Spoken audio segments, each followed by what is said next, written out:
আসসালামু আলাইকুম। আজকের ক্লাসে সবাইকে স্বাগতম। ফার্মাকোলজি পর্শনে আজকে আমরা সবচেয়ে একটু কঠিন সাবজেক্ট পড়ব, সেটা হচ্ছে ইমিউনোথেরাপি। আপনারা জানেন যে ইমিউনোথেরাপিটা টপিক্সটাই হচ্ছে রিসেন্ট, এবং আশা করা যাচ্ছে বা ধারণা করা হচ্ছে যে সামনে 20 বছর পরে ক্যান্সারের ট্রিটমেন্টটা হবে আসলে টোটালি ইমিউনোথেরাপি বেসড। এখনকার দিনে যে আমরা কেমোথেরাপি, রেডিওথেরাপি বা আপনার হচ্ছে যে টার্গেটেড থেরাপি পড়তেছি, সেখান থেকে পরবর্তীতে আসবে ইমিউনোথেরাপি। এই জন্য এটা একটু আমাদের অবশ্যই জানতে হবে, এবং এখান থেকে একটা দুটা এমসিকিউ আসেই, এবং হচ্ছে যে মানে এফআরসিআর বলেন বা এফসিপিএস বলেন, সব জায়গাতে এটা কাজে দেয়। তো ইমিউনোথেরাপি পড়ার আগে আমাদের একটু বেসিক সম্পর্কে আইডিয়া রাখতে হবে, যাতে আমাদের পরবর্তীতে বুঝতে সুবিধা হয়। নাহলে শুধুমাত্র ওটা পড়ালে আপনারা ভাবে বুঝতে পারবেন না। তা আপনার হচ্ছে ইমিউনোথেরাপি সম্পর্কে প্রথমে বুঝতে চাই, তাহলে আমরা বুঝতে পারি যে আপনার হচ্ছে যে একটা বডিতে যখন একটা মিউটেশন হয় বা একটা যখন ক্যান্সার সেল আসে, ওটা কিন্তু বডির আর নর্মাল সেল থাকে না, বডিতে ওইটা একটা অ্যান্টিজেন হিসেবে আপনার হচ্ছে প্রেজেন্ট হয়। তা এখন অ্যান্টিজেন হিসেবে কে পাবে? অ্যান্টিজেন হিসেবে আপনার হচ্ছে যে এটা পাবে হচ্ছে যে আপনার নর্মাল অবস্থায় যখন এটা জীবিত থাকবে তখন তো আসলে এরকম করে সিগন্যাল দিবে না বা টের পাবে না, কিন্তু ক্যান্সার সেল যেহেতু র্যাপিডলি প্রলিফারেট হয় এবং ওটা ঠিকমতো নিউট্রিশন পায় না, তখন এখান থেকে আপনার কিছু কিছু ডিসরেগুলেটেড সেলে কিছু সেল ডেথ হয়ে যায়। সেই ডেথ সেলগুলোকে আপনার হচ্ছে যে অ্যান্টিজেন প্রেজেন্টিং সেল বা হচ্ছে ডেনড্রাইটিক সেল আপনার হচ্ছে নিবে। যে দেখেন যে ডেড ক্যান্সার সেল এটা ডেঞ্জার সিগন্যাল রিলিজ করবে, ফলে আপনার ডেনড্রাইটিক সেলে এই আপনার হচ্ছে যে ক্যান্সার, এটা ফ্যাগোসাইটোস্ট যে ক্যান্সার সেল সেটা ওখানে যাবে।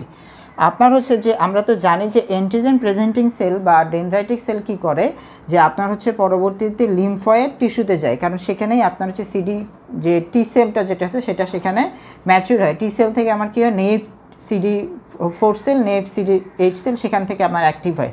তো যেটা কি করবে, যে ডেনড্রাইটিক সেলটা আপনার হচ্ছে যে এই যে অ্যান্টিজেনটা আছে, অ্যান্টিজেনটাকে নিয়ে আপনার হচ্ছে অ্যাফারিন লিম্ফেটিক ভেসেলের মাধ্যমে অথবা লিম্ফ নোডে আসবে, এবং লিম্ফ নোডে আসে সে টি সেল অ্যাক্টিভেশন করবে। আমরা তো জানি যে অ্যান্টিজেন প্রেজেন্টিং সেল আপনার টি সেল অ্যাক্টিভেশন করে MHC1 বা MHC2 হিস্টোকম্পালেটিভ কমপ্লেক্সের মাধ্যমে। তা আপনার হচ্ছে এটা MHC1 এর মাধ্যমে আপনার CD8 টি সেলকে অ্যাক্টিভেট করতে পারে, বা আপনার হচ্ছে যে MHC2 এর মাধ্যমে আপনার CD4কে অ্যাক্টিভ করতে পারে। যেহেতু আমাদের হচ্ছে যে ড্রাগ সম্পর্কিত রিলেটেড হচ্ছে CD8 বা সাইটোটক্সিক টি সেল, আমরা শুধু সেটা জানবো। এমনি আপনার হচ্ছে যে MHC2 যেটা আছে, MHC2 কিন্তু আপনার অ্যান্টিজেন প্রেজেন্টিং সেল বা ম্যাক্রোফেজে বেশি প্রেজেন্ট হয়। অপরদিকে আপনার হচ্ছে যে MHC1 যেটা, ওটা কিন্তু আপনার হচ্ছে নিউক্লিয়েটেড সেল যেটা আছে, যেমন ক্যান্সার সেলও আপনার MHC1 কিন্তু প্রেজেন্ট হয়।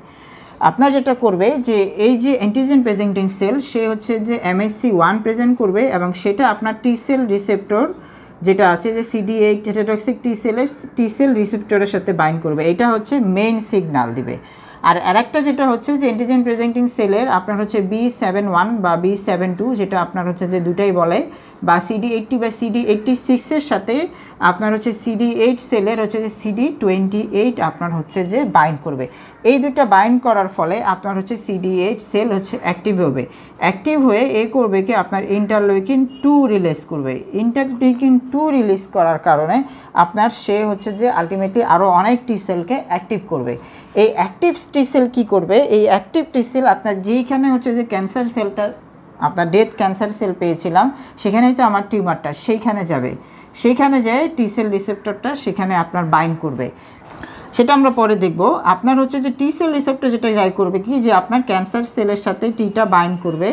এই ক্ষেত্রে আপনার হচ্ছে যে মাল্টিপল অপশন আছে, যেটা আমি পরে দেখাচ্ছি। এইখানে যে সে হচ্ছে যে আপনার বিভিন্ন এনজাইম রিলিজ করবে, পারফোরিন, গ্রে এনজাইম এবং গামা ইন্টারফেরন। এই রিলিজের মাধ্যমে আপনার হচ্ছে যে ক্যান্সার সেলকে সে ডিস্ট্রাক্ট করে দিবে, আর হচ্ছে যে আপনার গামা ইন্টারফেরনের মাধ্যমে সে আরও বেশি পরিমাণে টি সেলকে ওখানে অ্যাট্রাক্ট করবে, ফলে আপনার হচ্ছে যে ক্যান্সার সেলটা ডিস্ট্রয় হবে।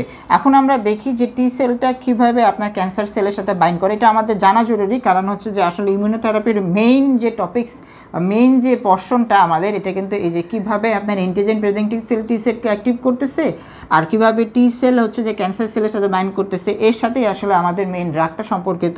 এখন দেখেন যে টি সেল হচ্ছে কীভাবে টিউমার সেলের সাথে আপনার হচ্ছে যে ফাংশন করতেছে বা বাইন্ড করতেছে। যে টি সেলে আমরা জানি যে টি সেল রিসেপ্টর আছে, সেটা আবার টিউমার সেলের যে MHC1 আছে তার সাথে বাইন্ড করতেছে, আর অপরদিকে টিউমার সেলের B71 এর সাথে আপনার CD8 এর CD28 যেটা যে দেখেন এখানে আমরা পাইছিলাম CD28 বাইন্ড করে এটা অ্যাক্টিভেশন হচ্ছে এবং তখন হচ্ছে CD80 সাইটোটক্সিক সেল কী করতেছে আপনার গ্রে এনজাইম পারফোরিন আপনার হচ্ছে যে গামা ইন্টারফেরন রিলিজ করতেছে এবং ফাস্ট লিগ্যান্ডের মাধ্যমেও আপনার হচ্ছে আবার অ্যাপোপ্টোসিস করতে পারে। এই তিনটার মাধ্যমে আপনার হচ্ছে আলটিমেটলি সে টিউমার সেলকে ডিস্ট্রাকশন করে দিচ্ছে। এটা হচ্ছে নর্মাল প্রসেস, কিন্তু আমরা জানি যে এরকম করে ডিস্ট্রাকশন করে দিলে তো আলটিমেটলি বডিতে কোনো টিউমার সেল গঠিত হওয়ার কথা না, কিন্তু আমাদের বডিতে টিউমার সেল গঠিত হয়। সেই গঠিত হওয়ার জন্য টিউমার সেলকে কতগুলো হচ্ছে যে ছদ্মবেশ ধারণ করতে হয়। এটার মধ্যে কতগুলো বলা হয় যে আপনার হচ্ছে যে নর্মাল অবস্থায় তো আমরা জানি যে নিউক্লিয়েটেড সেল, সেটা টিউমার সেল হোক বা যেটাই হোক, আপনার হচ্ছে MHC1 প্রেজেন্ট করে। MHC1 প্রেজেন্ট করে দেখা গেছে যে আপনার নর্মাল সেল যদি আপনার হচ্ছে যে 60,000 MHC1 প্রেজেন্ট করে, সেখানে টিউমার সেল প্রেজেন্ট করবে মাত্র একটা। এই MHC1 যখন কম প্রেজেন্ট করবে তখন সাইটোটক্সিক টি সেল যেমন সেখানে কম কাজ করবে। আবার আরেকটা মজার জিনিস বলি যে আমরা তো জানি যে ন্যাচারাল কিলার সেল নামে একটা কথা আছে। ন্যাচারাল কিলার সেল করে কি যে আপনার হচ্ছে যে কিন্তু ওদের কিন্তু কোনো পারফেক্ট রিসেপ্টর লাগে না, ওরা বিভিন্ন সেলের মধ্যে যে সার্চ করে যে কার কয়টা MHC1 রিসেপ্টর আছে। যদি খুব কম থাকে সেক্ষেত্রে আপনার হচ্ছে যে সেটাতে সে ডিস্ট্রয় করে দিবে, আর নর্মাল সেলের তো অনেক বেশি থাকে সেখানে সে ডিস্ট্রয় করবে না। এই জন্য টিউমার সেল একটা দুইটা করে, খুব বেশি করে না। আপনার হচ্ছে যে খুব বেশি কমে গেলে তখন ন্যাচারাল কিলার সেল ধ্বংস করে দেওয়ার কথা। আপনার হচ্ছে যে আমরা তো একে তো MHC1 আপনার হচ্ছে যে কম সিক্রেশন করে বাঁচলো। টিউমার সেল যেটা করবে কি যে টিউমার সেলে তো একটা টিউমার সেল তো আর একই ধরনের না, ওটার মধ্যে অনেক ধরনের সেল আছে। তা আপনার হচ্ছে কি ধরেন এটা চারপাশ দিয়ে আমার হচ্ছে যে পাশ দিয়ে ধরেন লিম্ফোসাইটগুলো থাকে। টিউমার সেল করবে কি এটার মধ্যে একটা অটো সিলেক্টিভ প্রসেসে যাবে যে এইটা ধরেন অনেকগুলো সেল আছে, এটার মধ্যে যে যে সেল আপনার হচ্ছে যে ইমিউন ইনভেশন থেকে রক্ষা পাবে সেইগুলো বেঁচে থাকবে, আর যেগুলো আপনার ইমিউন ইনভেশনের মধ্যে ধ্বংস হয়ে যাবে সেগুলো তো ধ্বংস হয়ে গেল। ফলে যে সেলগুলো আমার আসলে ইমিউন ইনভেশন থেকে বেঁচে থাকতে পারবে সেগুলো আমার আলটিমেটলি প্রলিফারেট করতে থাকবে। এটা একটা প্রসেস। আর যে প্রসেসটা দেখেন এই দুটোই কিন্তু আসলে নন স্পেসিফিক। এইটা আপনার হচ্ছে যে আমাদের কিন্তু ওই যে সেলফ অ্যান্টিজেন যেমন আছে, সেলফ অ্যান্টিজেনেও কিন্তু আপনার হচ্ছে একই ধরনের অনেক সময় প্রসেস কাজে দেয়। কিন্তু টিউমার সেলের ক্ষেত্রে জন্য বিজ্ঞানীরা দেখলো যে কোন জিনিসটা টিউমার সেলের ক্ষেত্রে আপনার একান্ত স্পেসিফিক বা কোনটা টিউমার সেলের ক্ষেত্রে কাজে দেওয়ানো যায়, ওরকম স্পেসিফিক না পাওয়া গেল আপনার হচ্ছে বিজ্ঞানীরা যেটা দেখলো যে আপনার হচ্ছে যে যখন টি সেল অ্যাক্টিভেশন হয় তখন হচ্ছে যে অ্যান্টিজেন প্রেজেন্টিং সেল যেটা আছে, যেটা টিউমার সেলটাকে আমার নিয়ে আসছে, সে কী করবে যে আমার তো এখানে এটা তো মেইন সিগন্যালিং যে টি সেল রিসেপ্টরের সাথে MHC1 বাইন্ড করতেছে, এটা মেইন সিগন্যালিং। এটা হচ্ছে কো-স্টিমুলেশন সিগন্যালিং। যেটা করবে কি যে আপনার CTLA4 করবে কি আপনার হচ্ছে যে CTLA4 এই যে আপনার টি সেল রিসেপ্টরের এখানে CTLA4 থাকে, এইটা হচ্ছে যে এই B7.1 এর সাথে কম্পিটিটিভ ইনহিবিটর হিসেবে কাজ করবে। ফলে সেই ক্ষেত্রে আপনার হচ্ছে এটা অ্যাক্টিভেশন হলো আমার এই যে কো-স্টিমুলেশনটা দরকার সেটা হবে না, ফলে আলটিমেটলি আপনার হচ্ছে যে টি সেলটা অ্যাক্টিভেট হবে না। এটা টিউমারের ক্ষেত্রে স্পেসিফিক যে আপনার CTLA4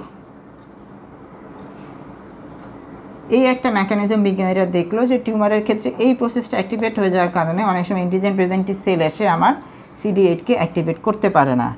আর একটা যেটা হচ্ছে যে দেখেন যে CD8 টি সেলে আছে আপনার PD1। টিউমার সেলগুলো করে কি মাঝে মধ্যে আপনার হচ্ছে যে এরা PDL1 program death receptor ligand 1 present করে। এই লাইগ্যান্ড যদি সে প্রেজেন্ট করে তখন আমার এটা তো মেইন সিগন্যাল, এটা কো সিগন্যাল, এটা কো সিগন্যাল। এই সিগন্যালটা আপনার হচ্ছে B7.1 এর যে সিগন্যালটা আমি দিচ্ছিলাম কো সিগন্যালটা, সেটাকে এই PD প্রোগ্রাম ডেথ লাইগ্যান্ড 1 এবং প্রোগ্রাম ডেথ 1 মিলে এইটাকে সে তখন নেগেটিভ দেয়। ফলে টিউমার সেলের সাথে সাইটোটক্সিক সেলটা অ্যাক্টিভেট হয় না, ফলে এগুলো রিলিজ হয় না, টিউমার সেলও আপনার হচ্ছে যে মারা যায় না। PDL1 আমরা কিন্তু আরও সাথে সাথে পাবো আপনার হচ্ছে যে হেমোপয়েটিক সেল,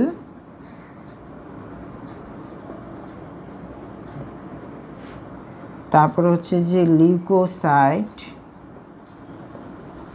এবং প্যারেনকাইমাল সেলে আপনার হচ্ছে যে PDL1 পাওয়া যায়। টিউমার সেলটা তখন ওরকমভাবে প্রেজেন্ট করে আপনার হচ্ছে যে দেখাবে যে আমি আসলে তো এই সেল আমাকে মারা যাবে না, তখন টিউমার সেল ভাবে এটা বেঁচে যায়। এখন এই যে আমরা প্রসেস পড়লাম, এই প্রসেসের উপরে ডিপেন্ড করে আসলে আপনার হচ্ছে যে ইমিউনোথেরাপিগুলো আপনার বের হয়। এক নাম্বারটা হচ্ছে যে আমরা CTLA4 যদি ইনহিবিট করতে পারি, তাহলে এখানে যে আমার কোস্টিমুলেশনটা যে আমরা ইনহিবিট হয়ে যাচ্ছিল CTLA4 দ্বারা, সেটা আমরা প্রিভেন্ট করতে পারবো বা আলটিমেটলি হাইড্রোটক্সিক টি সেল অ্যাক্টিভেট হতে পারবে। CTLA4 হচ্ছে আপনার ইপিলিমুম্যাব। এই ইপিলিমুম্যাব হচ্ছে আপনার ম্যালিগন্যান্ট মেলানোমার ক্ষেত্রে ইউজ হয়। একটা জিনিস মনে রাখতে হবে যে আপনার হচ্ছে যে এটা তো আপনার হচ্ছে যে টিউমার স্পেসিফিক সবসময় কাজ করে না, এই জন্য এটার অনেক বেশি সাইড ইফেক্টও আছে। কিন্তু CTLA4 ইনহিবিটর হচ্ছে ইপিলিমুম্যাব, এটা আমরা পরে সাইড ইফেক্টগুলো আবার একটু বারোভাবে দেখব। আর আছে আপনার এখানে PD1কে যদি আমরা ইনহিবিট করে দিতে পারি বা PDL1কে যদি আমরা ইনহিবিট করে দিতে পারি, তাহলেও কিন্তু আমরা হচ্ছে যে আবার টিউমার সেলকে আপনার হচ্ছে টি সেল রিকগনাইজ করতে পারবে এবং কোস্টিমুলেশন ঠিক মতো হবে, ফলে আপনার হচ্ছে যে টিউমার সেল কিল হবে। এখন PD1 কি আছে? PD1 হচ্ছে নিভোলুমাব, প্যামব্রোলিজুমাব, আর PDL1 হচ্ছে ডুভালুমাব, অ্যাটেজোলেজুমাব। এগুলো আপনার হচ্ছে যে মেইনলি, যেমন হচ্ছে যে এখনকার দিনে গবেষণা চলতেছে যে আপনার প্যামব্রোলিজুমাব হচ্ছে নন স্মল সেল লাং কার্সিনোমার ক্ষেত্রে, এছাড়াও ম্যালিগন্যান্ট মেলানোমার ক্ষেত্রে ইউজ হয়। আর ডুভালুমাব হচ্ছে যে ইউরিনারি ব্লাডার ক্যান্সারের ক্ষেত্রে ইউজ হয়। এছাড়াও নতুন যে কম্বিনেশনগুলো আসছে দেখেন, এটার পাথে আলাদা, এই জন্য ইপিলিমুম্যাবের সাথে প্যামব্রোলিজুমাবকে আপনার কম্বিনেশন করে নন স্মল সেল লাং ক্যান্সারের ক্ষেত্রে আপনার হচ্ছে ইউজ করার চিন্তাভাবনা করা হচ্ছে। এই হচ্ছে ইমিউনোথেরাপির মোস্ট যেটা হচ্ছে, যেটাকে বলা আমরা চেক পয়েন্ট ইনহিবিটর, সেইটা। তাহলে আমরা দেখলাম যে যদি আমরা একটু সাম আপ করি যে CTLA4 ইনহিবিটর আছে আমার ইপিলিমুম্যাব, প্রোগ্রাম ডেথ 1 ইনহিবিটর আছে নিভোলুমাব, প্যামব্রোলিজুমাব, এবং প্রোগ্রাম ডেথ লাইগ্যান্ড 1 হচ্ছে অ্যাটেজোলিজুমাব, ডুভালুমাব। আমাদের FCPSের জন্য এতটুকু দরকার, এখন অনেক নতুন আসছে। এখন এইটা তো আপনার হচ্ছে দেখেন যে PD1 কিন্তু আমার নর্মাল হেমাটো যে লজিক্যাল সেল বা লিউকোসাইটেও থাকে, এবং CTLA4 তো আপনার হচ্ছে যে নর্মাল সেলও থাকতে পারে। তো সেই ক্ষেত্রে আমি যখন ওটার জন্য ইনহিবিটর দিব, ওইটা যখন আমার হচ্ছে যে টিউমার সেলকে যেমন হচ্ছে যে কিল করবে টি সেল স্যাটাটাইসের রিসেপ্টর, সাথে সাথে যেটা করবে যে সেলফ অ্যান্টিজেনকে তখন সেভাবে রিকগনাইজ করতে পারবে না, ফলে হচ্ছে আপনার অনেক বেশি পরিমাণে অ্যাডভার্স ইফেক্ট পাওয়া যায়। এটাকে আমরা বলি যে ইমিউনোথেরাপি রিলেটেড অ্যাডভার্স ইফেক্ট। এটা আপনারা খুব সুন্দর করে ক্যাশিয়াটো বইতে পাবেন, অনেকটা বর্ণনা আছে। তবে মূল জিনিস যেটা যে আমাদেরকে জানতে হবে যে প্রচুর অ্যাডভার্স ইফেক্ট, এটাকে বলে আমরা ইমিউনোথেরাপি এটা হচ্ছে যে আপনার infusion related cytokine release syndrome. আপনার হচ্ছে যে infusion related cytokine release syndrome, যেটা হচ্ছে যে তখন সাথে সাথে প্রচুর পরিমাণে সাইটোকাইন রিলিজ হয় এবং হচ্ছে যে অন্য হচ্ছে যে ফিভার, আপনার হচ্ছে যে ব্রাডিকার্ডিয়া বা হচ্ছে যে চিলস, এরকম সমস্যা হয়। আর একটা হচ্ছে মাইলো সাপ্রেশন, কারণ সেটা তো আপনার RBC WBCও কিল করবে। ইমিউনোথেরাপি আর একটা ইম্পর্টেন্ট অ্যাসপেক্ট হচ্ছে CAR-T cell therapy. CAR-T sell থেরাপিকে আমরা বলি যে কাইমেরিক অ্যান্টিজেন রিসেপ্টর টি সেল। আমরা তো টি সেলের সাথে হচ্ছে যে ক্যান্সার সেলের এটা সম্পর্কটা পড়লাম যে আপনার হচ্ছে টি সেল রিসেপ্টর, আর এদিকে আপনার ক্যান্সারের হচ্ছে যে MSC1, আর অপরদিকে হচ্ছে B7-CD28 তো বাইন্ড করে। কিন্তু তারপরেও যেহেতু ক্যান্সার সেলের নানা প্রসেসে ক্যান্সার সেল আমার ওখান থেকে পালিয়ে যায়, ফলে সেক্ষেত্রে আমাদের কিছু ক্ষেত্রে আমাদের যদি টি সেলকে এমনভাবে প্রস্তুত করতে পারে যে সেই স্পেসিফিক ওই ক্যান্সার সেলের সাথে যায় বাইন্ড করবে, এবং বাইন্ড করে যায় সে হচ্ছে যে আপনার প্রোটিন রিলিজ করতে পারবে, তাহলে কিন্তু আমরা আরও স্পেসিফিক টিউমার কিল করতে পারবো এবং নর্মাল সেলকে রক্ষা করতে পারবো। সেখান থেকে হচ্ছে CAR-T সেল। CAR-T সেলে কী হয় যে আপনার হচ্ছে পেশেন্টের কাছ থেকে প্রথমে রক্ত নেওয়া হয়, সেই রক্ত থেকে পরবর্তীতে আপনার টি সেলকে আলাদা করা হয় এবং টি সেলকে এমনভাবে ইঞ্জিনিয়ার করা হয় যাতে সে আপনার পরবর্তীতে ওই ইঞ্জিনিয়ারিং টি সেলটা আপনার হচ্ছে যে পেশেন্টের বডিতে দেওয়া হয়, এবং CAR-T সেল ইনফিউশন করার পরে সে বডিতে যায় সেই স্পেসিফিক টিউমারের উপরে কাজ করবে। এই যে আমরা হচ্ছে যে প্রসেসটা, এই ইঞ্জিনিয়ারিং প্রসেসটা কি করা হয়, যেমন ধরেন যে এটা তো আমার হচ্ছে একটা টি সেলটা এটা ধরেন যে পুরোটা টি সেল, এই টি সেলের সাথে একটা আপনার হচ্ছে যে রিসেপ্টর লাগাই দেওয়া হবে, ইঞ্জিনিয়ার রিসেপ্টর। এই রিসেপ্টরটা কি থাকবে, আমরা যেমন অ্যান্টিবডি পড়ছি এই অ্যান্টিবডির মতো আর কি। এইটার বাইরে থাকবে আপনার সিঙ্গেল চেইন ভ্যারিয়েবল রিজিয়ন। হ্যাঁ, অ্যান্টিবডিতে যেমন আপনার আপনার হচ্ছে যে এই যে এখানে যেমন চেইনগুলো থাকে, এখানে সিঙ্গেল চেল ভ্যারিয়েবল রিজিয়ন থাকবে।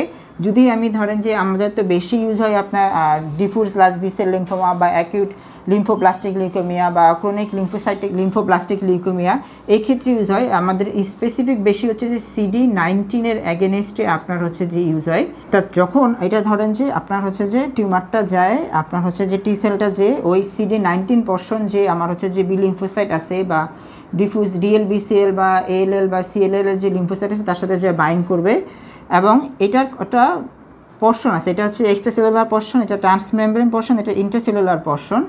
এই ট্রান্সমেমব্রেন পোর্শনটা আপনার হচ্ছে যে যাতে এখানে যাতে একটা বাইন্ড করে থাকতে পারে। আপনার ফার্স্ট জেনারেশনে এটা ছিল যে CD8 বলে আর কি ফার্স্ট জেনারেশনের ক্ষেত্রে, আর ইন্ট্রাসেলুলার একটা পোর্শন থাকবে যেটা 3টা জেনারেশন, মানে সময় সময় তো আরও ইমপ্রুভ হয়েছে 3টা জেনারেশন, যাতে আমি আরও বেশি সিগন্যাল দিতে পারি। হ্যাঁ, আলটিমেটলি টার্গেট হচ্ছে এটা যখন বাইন্ড করবে এই দিক থেকে সিগন্যাল এসে টি সেলকে অ্যাক্টিভেট করে যাতে আপনার ক্যান্সার সেলকে কিল করতে পারে, যে গ্রে এনজাইম পারফোরিন বা আপনার হচ্ছে গামা ইন্টারফেরন রিলিজ করে। এবং সময়ে সময়ে যেমন হচ্ছে যে ফার্স্ট জেনারেশনে আছে CD33 যোগ করা হয়েছে, সেকেন্ড জেনারেশনে করতেছে কি যে আপনার CD8 বদলে এখানে হচ্ছে যে CD28 দিয়ে দিছে, এবং এটা অনেক বড় হয়ে যায়, এবং হচ্ছে যে এখানে আমার সাথে সাথে CD33 আছে। আর থার্ড জেনারেশনে আসে এটা CD28 ঠিক আছে, কিন্তু এখানে আমার 41BB এবং CD137। এটা আপনারা হচ্ছে যে নেটে আরও অনেক সুন্দর করে ডেসক্রিপশন দেওয়া আছে, এবং হচ্ছে যে আরও অনেক ভিতরে কথা আছে, কিন্তু মূল কথা আমাদের এতটুকুই লাগে। এইগুলাও করবে কি আপনার টি সেলকে অ্যাক্টিভেট করবে, এবং অ্যাক্টিভেট করে আলটিমেটলি আপনার হচ্ছে যে টিউমার সেলকে কিল করতে সাহায্য করবে। কার্টি সেল আপনার হচ্ছে যে একটা ইন্ডিভিজুয়াল পার্সনের জন্য ইন্ডিভিজুয়াল হয়, যে আমি গণহারে একটা দিয়ে দিলাম সেরকম করে হয় না, কারণ আমার তো ওই পার্সনের টি সেল নিয়ে তারপরে তাতে হচ্ছে যে ইঞ্জিনিয়ার করে ঢুকায় তারপর ওই পার্সনকে দিতে হবে। এই জন্য এটা মোটামুটি অটোলগাস বলা হয়। তবে এখনকার দিনে বিভিন্ন প্রসেস আসছে যে আপনার বাইফেজিক কার্টি সেল, তারপরে হচ্ছে যে আপনার মিউরন বা ওরকম আপনার হচ্ছে যে কিছু আছে যে অনেককে দেওয়া যায়, কিন্তু মূল কথা হচ্ছে যেটা আমরা বলি যেটা স্পেসিফিক, এবং সাইড ইফেক্ট মোটামুটি ইমিউনোথেরাপির মতো। ইমিউনোথেরাপিতে যে সাইড ইফেক্ট থাকে সেই সাইড ইফেক্টটাই যে আপনার হচ্ছে যে ব্যাপক সাইটোকাইন রিলিজ হতে পারে, অটো ইমিউন ইফেক্টটা হচ্ছে যে বেশি হতে পারে আর কি। আপাতত সকলকে ধন্যবাদ।